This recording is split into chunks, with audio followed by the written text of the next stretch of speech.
Welcome, everyone. You are listening to Get Out of Your Own Way with me, April Yee, on Transformation Talk Radio.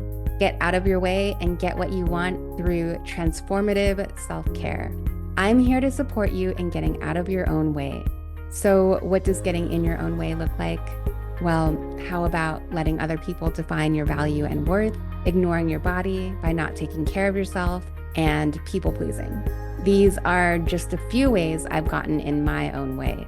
In this show, I'll share new perspectives on self-care practices so you can discover options and choices for expanding what's possible for you and your life. In each episode, I have questions for you, and when you take the time to answer them, they'll help in building up your belief about yourself. I believe that when we get good with ourselves, we get good with our lives and the world. Get Out of Your Own Way starts now. Hi, everyone. I'm April Yee, and you are listening to Get Out of Your Own Way on Transformation Talk Radio, episode 11. The concepts I talk about in each episode are things I wish I learned sooner to support myself and get out of my own way. So I hope these ideas are coming to you when you need them. I had lunch earlier today with a friend from college at the Ferry Building in San Francisco, and it's one of those really nice, warm summer days in the city. So it was nice to be out and to see all the people and tourists out as well. So it's a nice August day, and I know you'll be hearing this, I think, in September, but September will probably still be nice in San Francisco too. And I hope you're enjoying a nice warm summer day wherever you are. So today we'll be talking about our relationship with our future self and also our past self and how these relationships impact our lives now. And so who is your future self and how do you get to know her, him, or them? And how does our relationship with our future self help us get out of our own way? So I have two quotes for you today, and it's from this book called Be Your Future Self Now, which I haven't read yet. It's by Dr. Benjamin Hardy, but when I found these quotes, I now really want to read this book. So the first quote is, "The quality of connection you have with your own future self determines the quality of your life and behaviors now." The second quote is, "Because we're disconnected from our future selves, we opt for near immediate goals or dopamine hits. This short-term seeking ends up costing our future selves big." And I'll be talking about both of those quotes and how they relate a little bit later. But first, let's talk about what our relationships actually are and how our relationships actually work. And maybe you've never heard this perspective before, and it may seem a little simplistic, but I'll share this with you. Our relationships are based on our thoughts about others, and our relationship with ourselves is based on our thoughts about ourselves. So, for example, think about someone you enjoy spending time with and that you could easily say, "I like this person because she's great." The reason why you feel so positively towards her is because of your thoughts about her. She's great because you're thinking about all the things you like about her. Some other person could know the same person, but if they're thinking different, more negative thoughts about her, they'll tell you that they don't like her very much and wonder why you do. It's not because she as a person has changed, but it's two different people's perceptions of her that differ. So for example, if I have a bad relationship with a coworker, it's because of how I'm thinking about them. If I think my coworker is incompetent because of a mistake they made while doing something, then my thought about them, or my main thought about them, might be, this person is incompetent. And I'll find evidence about other things they do to prove my thought about them correct. And our brain likes being right about things. So it most likely won't see the correct things this person does, and it will see the incorrect things that they do. And those incorrect things will stand out like neon signs to us. And if we're thinking these negative thoughts about our coworker, how do you think we're likely to show up with them? If we think about the model that I've talked about, the self-awareness tool, our coworker is the circumstance, and our thoughts about our coworker create our feelings about them. So our feeling based on our thought, this person is incompetent, might be annoyed or frustrated or exasperated.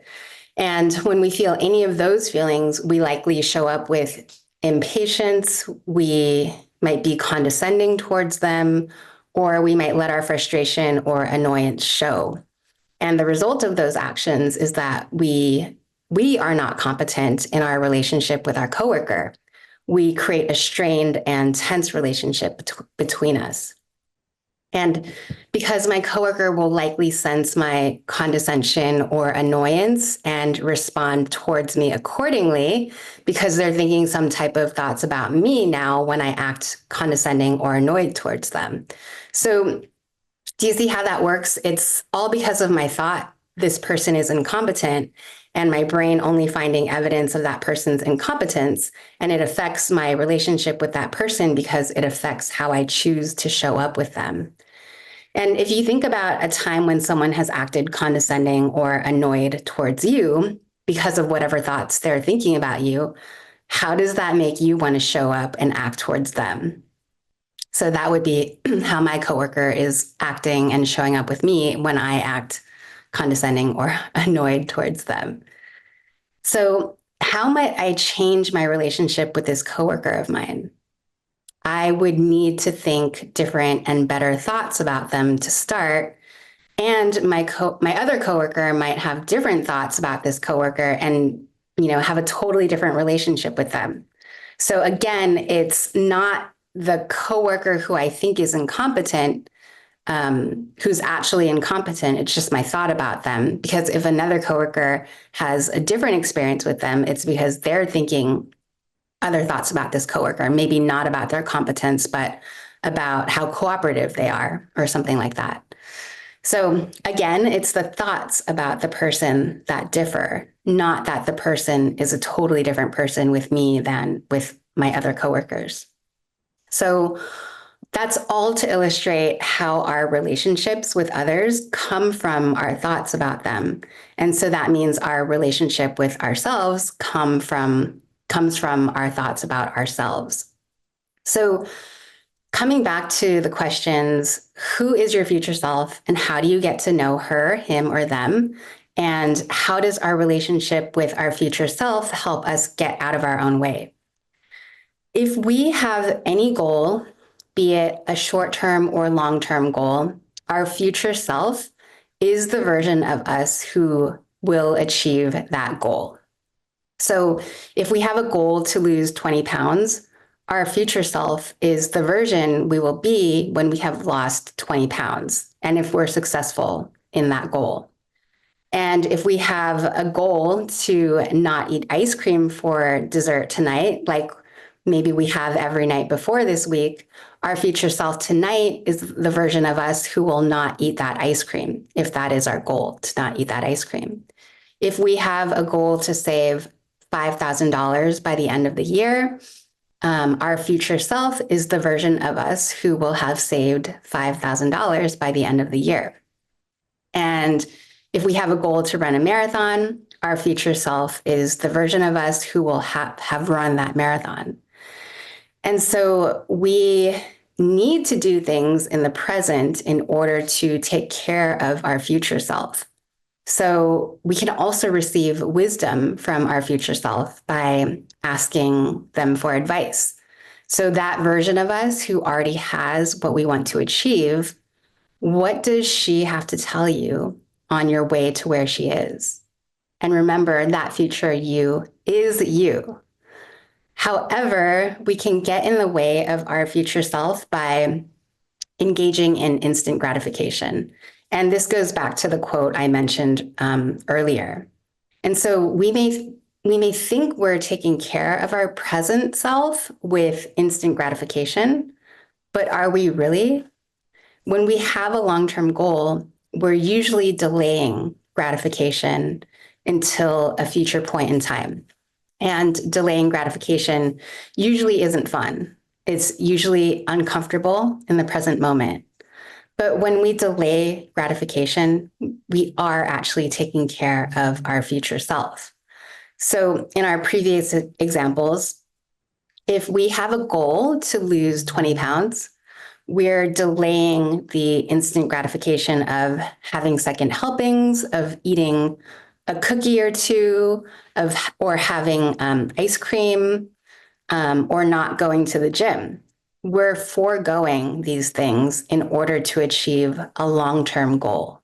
So we're foregoing these things in the moment where they might actually feel comfortable and gratifying, like to eat that ice cream, to eat two cookies, to have second helpings, to not go to the gym.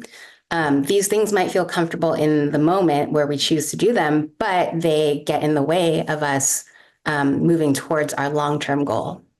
And in the example of having a goal to save $5,000 by the end of the year, we're delaying the gratification of spending on things we may want but don't actually need. And we get dopamine hits from buying new things for ourselves. So we'll be delaying the dopamine hit of new things for the pleasure of accomplishment of having saved $5,000 by the end of the year. And in the example of running a marathon, we're likely doing things that feel uncomfortable, like running 5 miles every other morning and increasing that distance to 10 miles every other morning, then 15 miles, then 20 miles. I'm actually not sure how you train for a marathon, so I might be off there, but you get the point.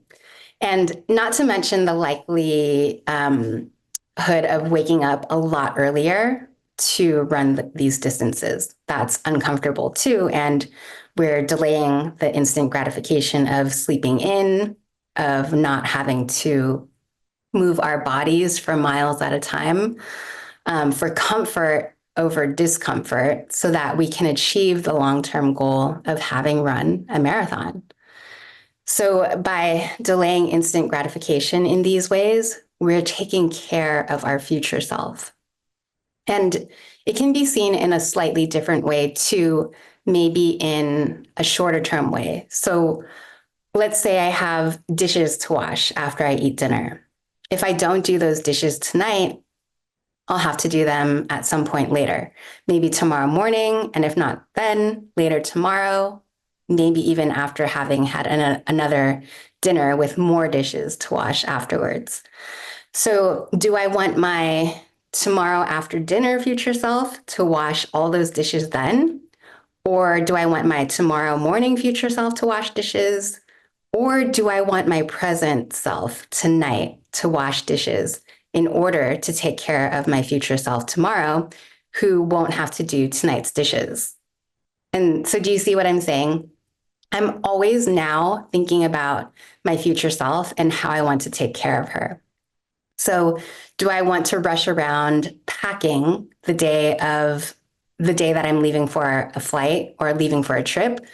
Or do I want to get started a couple days before my flight and to finish packing the night before my flight so my future self isn't as flustered before tonight's flight? Do I want my future self to come home to a neatly made bed because my present self makes it in the morning? And for someone who's lactose intolerant, do you want your future self to go through whatever stomach ache may come after eating all that cheese that tastes so good right now? And basically, it's, do I want my future self to suffer the consequences of whatever instant gratification action I'm considering engaging in right now? And I know, for example, over the weekend, I had an early morning on Sunday morning, and I was staying out of town. So I had to, pack up things the night before. And I really just wanted to make sure that I left on time in the morning, that I wasn't stressed out and rushing around in the morning. So even though I was tired the night before, I did make sure everything was packed away that I needed to pack away, and cleaned up whatever I needed to clean up so that I wouldn't have to do that in the morning and feel stressed out. So even with that, I was thinking about my future self tomorrow morning and taking care of her in that moment. So, what is your relationship with your future self? Are you caring about her? Are you disregarding him? How are you thinking about them? And how do you want to think about her? And this brings us to consider our past self. What's our relationship like with our past self? And you might think that, well, how do we have a relationship with our past self? And it's actually similar to what I was talking about in the last episode about how we still tell stories about our past. So maybe you've never considered your past self, or maybe you're more focused on your present and your future self, maybe more likely just focusing on your present self, but you likely have thoughts and stories about your past self. So who she was back then, what choices she made, what she did or didn't do, maybe about what kind of grades she got in school, what kind of friends she had, what kind of boyfriends or girlfriends she had. We might have negative judgments of her and how she chose to do things, what decisions she made. We might still feel regret for some of the decisions she made and think negatively about her because of them, um, because of how she handled situations, of how she was so shy and never spoke up, how she allowed those things to happen to her, how she shouldn't have done that to someone, how she shouldn't have quit that job. And the list can go on and on. But you know what? Everything your past self has done has helped you to become the person you are today. And not only the good things, quote unquote, good things and quote unquote, right decisions, but also the bad things and wrong decisions. And I would say, especially the wrong decisions. Um, so, are you open to seeing it that way? And if not, why do you think you need to be so hard on your past self? And you might have heard this quote by Maya Angelou, and I'm just going to paraphrase it, but we do better when we know better. And sometimes we have to do badly in order to learn from that and then be able to do better in the future. And like I mentioned in my last episode, the past is in the past, and the only way it can hurt us now is how we're thinking about the past now in the present moment. So, this past thinking also applies to the past versions of ourselves. So, us in the past. So, what are the stories we might be telling ourselves about our past selves? And how might those stories be different if we add some forgiveness and acceptance into those stories? And in order to do better, we have to know better. But how would we have known better without going through what we went through? And that is really just part of our growth and learning process. It's actually, I think, unrealistic to expect ourselves to do everything perfectly the first time. So I have a lot of compassion for my past self. And yes, some of the things I've done in the past are cringy, and I can admit to that. I might still not feel proud of how I showed up in the past sometimes, but I see how I was learning more about myself by doing some of those things, making some of those choices that really did not serve me, like not at all. But again, I needed those lessons to learn from. And that past version of me didn't know how to love or respect herself back then, like I love and respect myself now. She gave a lot of herself away because she thought she was supposed to. And that created suffering for her. But guess what? She would have never learned how to love and respect herself more if she hadn't gone through those phases of having not loved and respected herself back then. And even she wouldn't have learned if she hadn't gone through the suffering it created for her. And I'm talking about myself. So my past self back then helped me become who I am today. And that's a powerful and hard way to learn. But I'm willing to argue that it's the way we learn best when it's a hard lesson. And I know it's true for me. Like I learn hard things the hard way, but I know those lessons are so important. And I feel a lot of gratitude after I do go through that process and learn what I'm supposed to learn from those experiences. And so when I think about my past self now, I'm grateful for everything that she went through to get me to where I am today. And all of those hard lessons contributed to who I am today. And who I am today will contribute to who I will become. So we're always in ongoing relationships with our past and future selves, not only our present selves. So when you think about your past self now, how do you want to think about her, him, or them? And for some of us, our thoughts about our past selves might be getting in the way of what we think is possible for us in the present. But we don't have to base what we think about ourselves now or in the future on the past. Again, yes, some things may still seem cringy from the past, but can you find the learning in that? Can you see your past self with compassion and acceptance? And can you see your past self with forgiveness? They were doing the best they could with what they knew at the time. And I believe that we can get out of our own way by thinking about our past selves differently. So now we come to our present selves.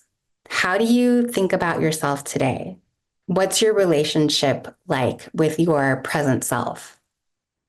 Our present self will become our past self, and our present self might currently be how we imagined our future selves in the past. And I know that's a little mind bendy, but for example, if you ever thought about becoming a parent and you are one now, then you are now what your past self imagined you to be. So you might have to process that for a second. But we can do this now in the present for where we want to be in the future. We can prepare to be our future selves a little more intentionally than maybe we did in the past. And one of the big thoughts that get in our way is one of the big thoughts that gets in our way is, well, I've never done that before. So, for example, when someone wants to lose 25 pounds and they feel stuck because they have the thought, well, I've never lost 25 pounds before, so I don't know how to do it.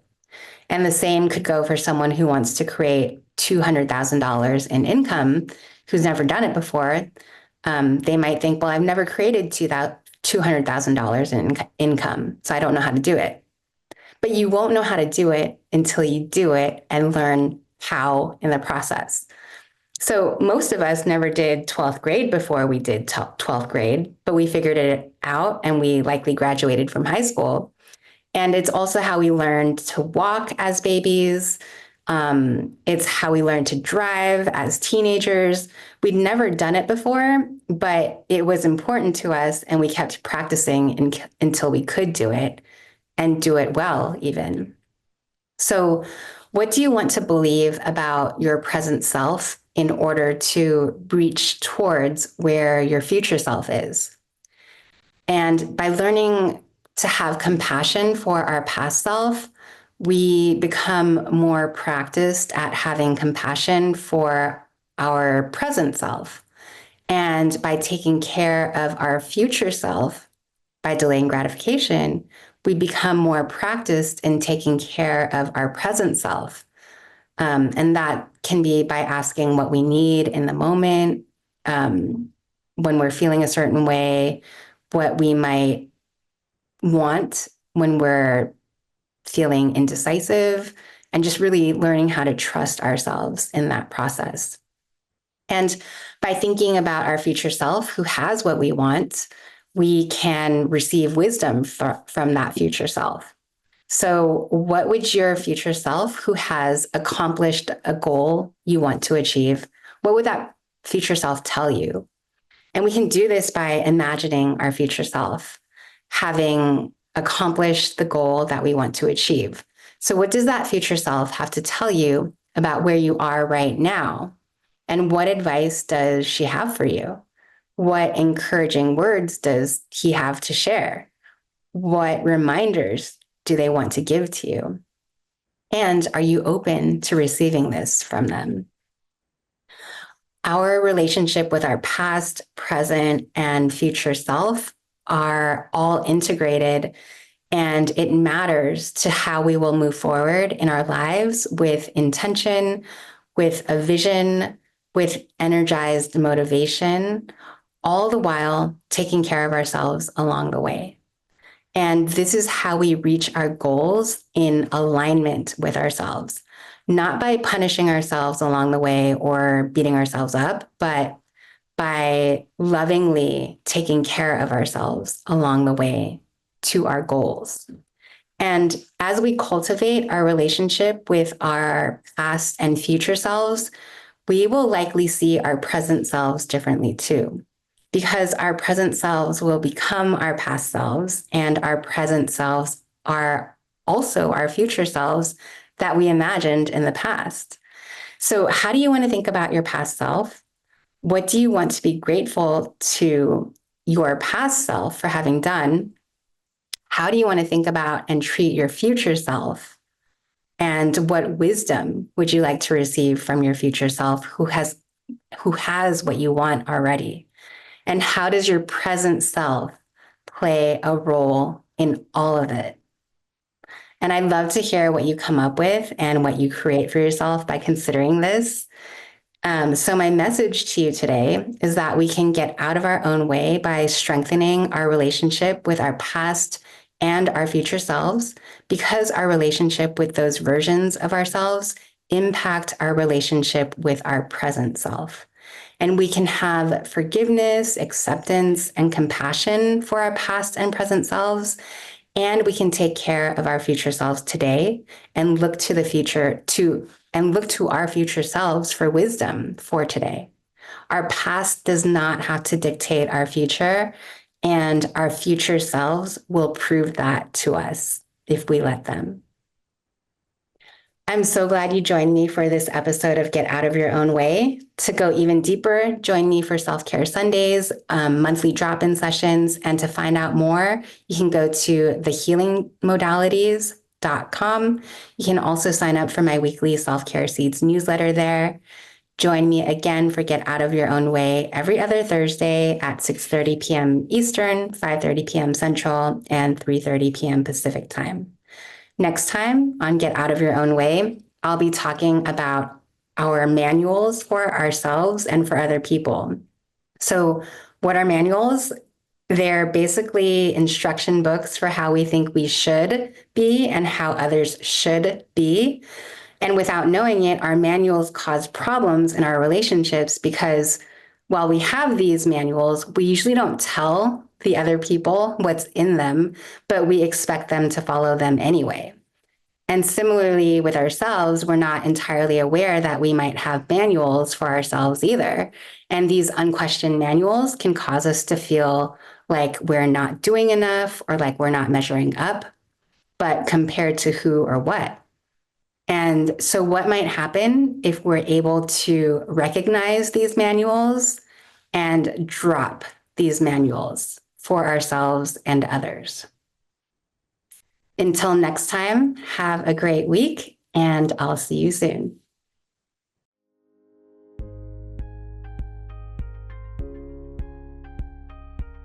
You have been listening to Get Out of Your Own Way. Get out of your way and get what you want through transformative self-care with me, April Yee. Tune in every Thursday at 3:30 p.m. Pacific on Transformation Talk Radio. In each episode, I present you questions that support you in building up your beliefs about yourself. To connect with me or for more information, you can email me at thehealingmodalities@gmail.com or visit my website, thehealingmodalities.com. See you soon.